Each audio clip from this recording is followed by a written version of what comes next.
खेर हाम्रो बीचमा हुनुहुन्छ विभिन्न आराधनाबाट आफ्ना किसिमका भविष्यवाणी गर्दै आउनुभएका सिद्धिकाली माता। स्वागत छ यहाँलाई। हजुर धन्यवाद। आराम हुनुहुन्छ? अलिकति आराम छैन। किन? अब यो देशको स्थितिले गर्दाखेरि अलि सन्चो नभए जस्तो त्यस्तै भएको छ। जस्तो देशको स्थिति भन्नाले के देख्नुभयो र त्यस्तो बिरामी नै पर्नुभयो त? अब यो राज संस्था नफर्कुन्जेलसम्म अब यस्तै होला जस्तो लाग्छ मेरो विचारमा चाहिँ। राज संस्था त अब वैशाख 2 गते काठमाडौँ फर्किनुहुन्छ नि त, त्यही हो राज संस्था फर्किने? होइन, यो 2 गते होइन, अब मैले 78 सालभित्र भनेछु। अब 78 सालभित्र अब राजा चाहिँ सवारी होइसिन्छ। अब होइन, राजा त अहिले भारतको भ्रमणमा गइबसेको छ क्यारे होइन? भारतबाट फर्किन त वैशाख 2 गते आउने कार्यक्रम छ नि होइन? हजुर। अनि वैशाख 2 गते भन्नाले 78 सालमा राजा आए भन्न खोजे त होइन?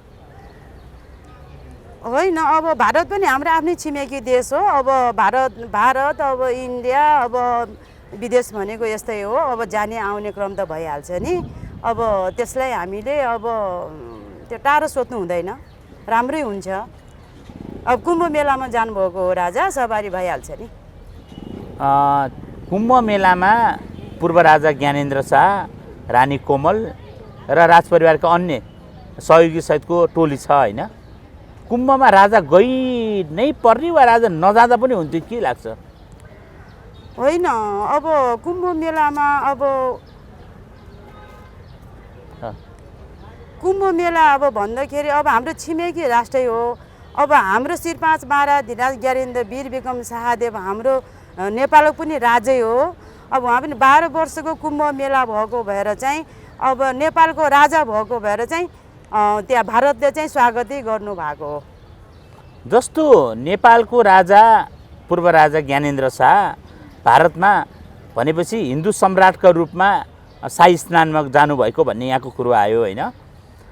के राजा नहुनकै लागि त्यहाँ पुगेका हुन् वा धर्म गर्नका लागि के छ? धर्मरक्षकै लागि जानुभएको। हजुरहरूले खालि पूर्व राजा मात्र भन्नुहुन्छ। पूर्व राजा होइन, श्रीपाँच महाराज धिराज सरकार ज्ञानेन्द्र वीर विक्रम शाहदेव भन्नुपर्छ। अब यो पूर्व राजा भन्ने होइन, किनभने हाम्रो राष्ट्रमा राजै हो, अहिलेसम्मको राजै छ। हामीले चाहिँ पूर्व राजा भन्न मिल्दैन, श्रीपाँच महाराज धिराज सरकार भन्नुपर्छ। उहाँलाई चाहिँ उहाँ अब राष्ट्रकै लागि अब राष्ट्र धर्मकै लागि उहाँलाई चाहिँ अब हाम्रो कुम्भ मेलामा चाहिँ अब सवारी चाहिँ अब गर्नुभएको छ। अब राम्रै सफल हुन्छ। सफल त भएकै भएर पनि उहाँले चाहिँ स्वागत गर्नुभएको हो। भनेपछि नेपालको पूर्व राजालाई भारतमा स्वागत भयो होइन? हजुर। भनेपछि यतिखेर तपाईँले भने जस्तो नेपालमा चाहिँ राजावादीहरू अब फेरि राजा आउँछन्। अस्ति 21 गते राजालाई नारायटी लाने, नारायटीमा अब राजा पुगिसके, हामी सफा गर्न आउँदैछ, 21 गते ट्याक्कै टिकट लगाएर गद्दीमा हाल्ने भन्यो। अनि किन गद्दी खाली नभएर हो, के भएर बस्न नसक्यो? होइन, त्यसलाई अब खाली त गर्नु परिहाल्यो, सरसफाइ हुँदैछ। अब गद्दी त अब सफा गर्दैछ, सफा भएपछि अवश्य पनि बसिहाल्नुहुन्छ नि। अनि भनेपछि नेपालको राजा भन्नुहुन्छ तपाईँहरू होइन? छाँटकाट त देखिँदैन नि। अस्ति कति 200 जना पुगेर राजा पुगिन्छन् भने? त्यो 200 जना भनेको चाहिँ किनभने हाम्रो चाहिँ नेपालमा कसो भने भ्यू भनेको थोरैले पनि राम्रो हुन्छ क्या। भ्यू भनेको थोरै पनि भए पनि राम्रो हुन्छ। त्यो धेरै भ्यू भएर त्यो के काम? राम्रो छैन भने त्यो भ्यू काम लाग्छ? त्यो भ्यू कामै लाग्दैन। राम्रो भ्यू हो त्यो 21 गतिको कार्यक्रममा। अब हामीले त्यो राम्रो भ्यू भनेर चाहिँ सोच्नुपर्छ। अब प्रचण्डले त्यत्रो के अरे लाख त्यसले त्यहाँ बाहिरबाट चाहिँ त्यत्रो मान्छे टुर्खेल भरेर मान्छे ल्यायो, पैसा तिरेर मान्छे ल्यायो, त्यसले के गर्नु सक्यो? के भयो त? त्यस्तो काम नलाग्ने भ्यू होइन। हाम्रो 21 गतिको भ्यू भनेको एकदम राम्रो, एकदमै फल्ने राम्रो भ्यू हो त्यो। होइन, अलिकति कुरा बुझिन कि अथवा हामीले नबुझेको हो कि होइन? तपाईँहरूले अलिकति बढी बुझाउन खोज्नु भएको हो कि है? कस्तो रह्यो भने त्यहाँ सामेल भएका धेरै मान्छेहरूलाई हामीले उहाँहरूको सोध्ने क्रम गऱ्यौँ होइन? धेरै गलेचाको कारखानाको साउले जानु भनेर हामी आएको, खोइ के को लागि आयौँ हामीलाई थाहा छैन भन्नुभयो। अनि त्यस्तो बिउले चाहिँ सुपुत्रै राजा जन्मन्छ? होइन, सुपुत्री राजा जन्मिन्छ, त्यो राम्रै बिउ हो। त्यसले हामीलाई नराम्रो भन्नु मिल्दैन। धेरै बिउ भएर के काम? कामै नलाग्ने बिउ, कुहिएको बिउ भएर के काम? अब एकदम राम्रो बिउ हो त्यो 21 गतेको बिउ चाहिँ। त्यसलाई चाहिँ हामीले सफलताकै अब राम्रो बिउ भनेर मान्नु पर्यो। होइन अलिकति एउटा कुरा अचम्म लागिरहेको छ क्या माता हामीहरूलाई।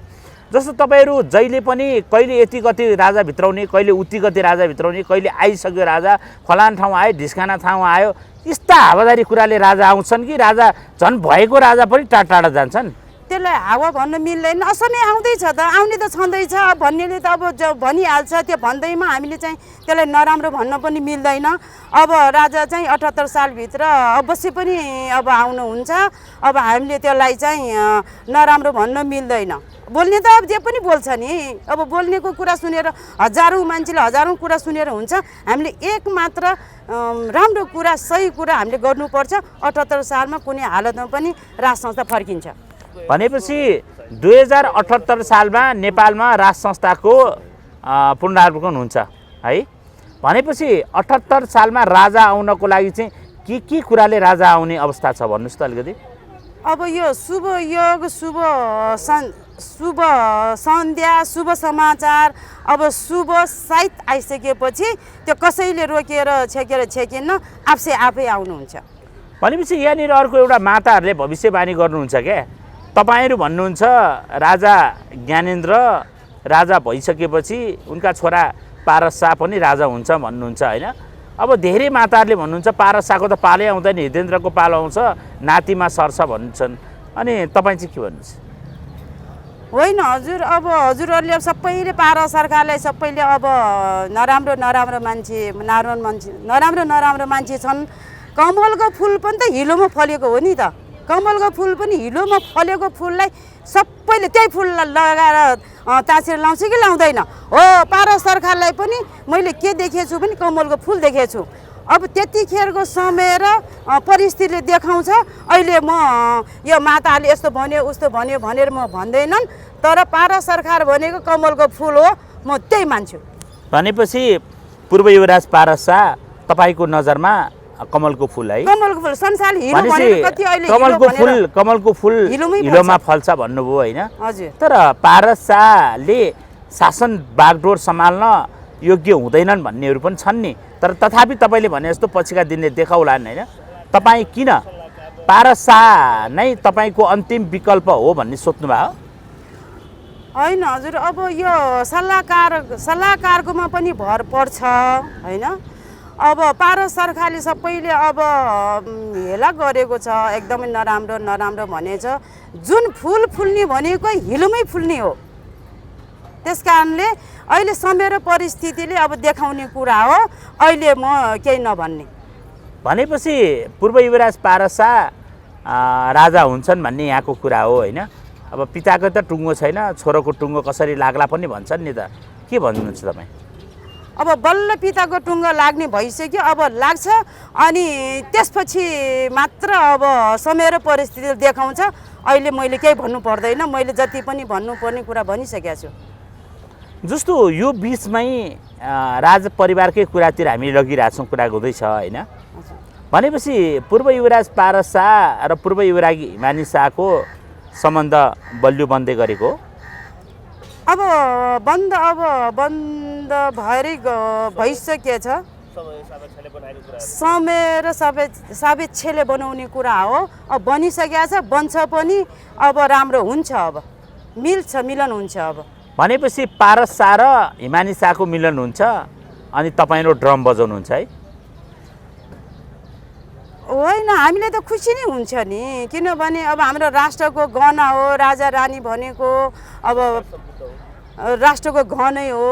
अब उहाँहरू भनेको अब हाम्रो देशको चाहिँ एउटा संरक्षण हो। हाम्रो लागि बाउ आमा जस्तै उहाँहरू भएन भने अहिले विचित्र भएको छु। हामी कहाँ जाने, के गर्ने, कसो गर्ने? अहिले हेर्नुहोस् दिउँसै यस्तो विकृति भएको छ। अब मौसमले पनि, अब भगवान पनि रिसाएको छ। उहाँहरूको सत्तामा नआएको भएर अहिले हाम्रो भगवान पनि रिसाएको छ, भूमि देव रिसाएको छ। हामी यो देवताले चाहिँ तपस्या बसेको ठाउँ, ऋषि मुनिहरू तपस्या बसेको ठाउँ अहिले आएर रिसायो। अब जब राज संस्था फर्किन्छ, अब मात्र हाम्रो देशमा शान्ति सुरक्षा हुन्छ, राम्रो हुन्छ। अनि मात्र हामी खुसी हुन्छौँ। जबसम्म राज संस्था फर्किन्न तबसम्म हामी खुसी हुँदैनौँ। अब त्यही भएर 78 सालसम्म जसरी जति भए पनि तपाईँ हामीले जवाब ध्यान तप गरेर भए पनि राज संस्था जसरी पनि फर्किने काम गर्नु पर्यो। पत्रकारहरूको पनि हात छ, अब हाम्रो यो कर्मचारीहरू पनि हात छ, आर्मीको पनि हात छ, पुलिसको पनि हात छ। अब सबै हामी एकजुट भएर चाहिँ अब हामीले राज संस्थालाई कसरी हुन्छ जोगाउने र फर्काउने काम गर्नु पर्यो। हजुर भनेपछि नेपालको राज संस्था चाहिँ राजा चाहिँ चुप्पो लाएर खोपीमा बस्ने होइन, अनि सबैले फर्काएर अब राजा भइदेऊ तिमी राजा भयो भनेपछि चाहिँ राजा चाहिँ आएर शासन गर्ने है। कस्तो अनौठो सोच्नु भएको छ तपाईँहरूले। हिन्दूहरूले यति नै गरेर मात्र दुवाई दिन सकिन्छ र माता? होइन हजुर, राजालाई त उसलाई त के पनि छैन, ऊ त झन् अब राजा उसलाई चाहिँ झन् राजा बन्ने इच्छा पनि छैन। किन छैन भने उसलाई आनन्दै छ, उसलाई त के छ। तर हाम्रो राष्ट्रको लागि उसलाई हामीले ल्याउने हो, ऊ आउने होइन। हामीले उसलाई कसरी हुन्छ हाम्रो देश भूमि जोगाउनको लागि हामीले चाहिँ राज संस्था ल्याउनु पर्यो हामीले। भनेपछि राज संस्था आउने कुरा एकातिर रह्यो होइन। तपाईँले भन्नुहुन्थ्यो केपी शर्मा ओली बलियो हुँदैछ भनिरहेको बेला केपी शर्मा ओली त निरीह प्राणी पो हो त। किन तपाईँको भविष्यवाणीले काम नगरेको वा केपी शर्मा ओलीले अब सत्ता छोड्दैछन्, के लाग्छ? अब यो समय र परिस्थितिले गर्ने चिज हो। गर चाहिँ बलियो छ, गर चाहिँ धेरै बलियो छ। उहाँको अब राशि पनि मकर राशि हो। तर तत्काललाई चाहिँ अहिले छाड्नुहुन्न, तत्काल छाड्नुहुन्न। अहिले राम्रै हुन्छ मेरो विचारमा चाहिँ, विचारै राम्रै छ। अब जसले जे अब पानी बगेर गयो, अब पानी परेन भन्ने कुरा होइन। अब उहाँको गरियो बलियो छ, तर उहाँ राम्रै हुन्छ। मैले मेरो दृष्टिकोणले केपी ओलीलाई चाहिँ राम्रै देखाएको छु, नराम्रो हुन्न उहाँलाई। भनेपछि प्रधानमन्त्री केपी शर्मा ओली र तपाईँहरू राजाबाजीको गर्दन जोडिन थालेछ है। अब यो समय र परिस्थितिले जोड्ने कुरा हो, गर्ने कुरा हो, भन्ने कुरा हो। अब यो भगवान्ले पनि जुराउने कुरा हो, त्यो हामीले गर्ने कुरा होइन। त्यो मैले माताश्रीलाई सोध्न बिर्सेका र तपाईँलाई भनौँ लागेका कुराहरू केही छन् भनिदिनुहोस् न।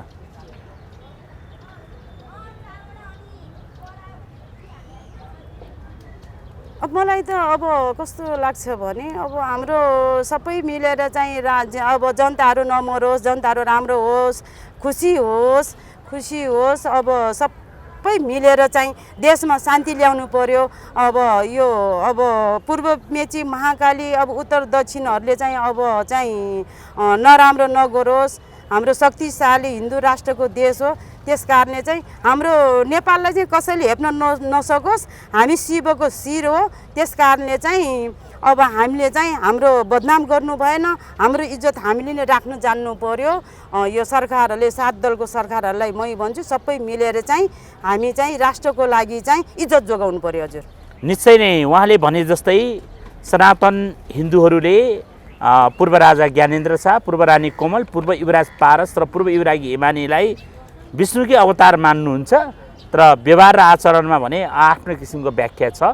तथापि जेसुकै भए पनि समय दिनुभयो, यसका लागि सिद्धिकाली मातालाई हाम्रो तर्फबाट धन्यवाद। हजुर धन्यवाद। हाम्रो सम्पूर्ण यो टिभी पत्रकारहरूलाई पनि उच्च प्रगति होस्, राम्रो होस्, हजुरहरूको इच्छाको पुरा होस्। अब हेर्ने यो टिभी हेर्ने हाम्रो यो पत्रकारहरू सम्पूर्णको इच्छा पनि पुरा होस्। मेरो नयाँ वर्षको शुभकामना पनि होस्, हजुरको उच्च प्रगति होस्, हेर्ने जनताहरूको पनि इच्छाको कुरा पुरा होस्। मेरो यही शुभकामना। हस्, समय दिनुभयो, धन्यवाद। हस्, धन्यवाद हजुरलाई। समाजको आवाज.com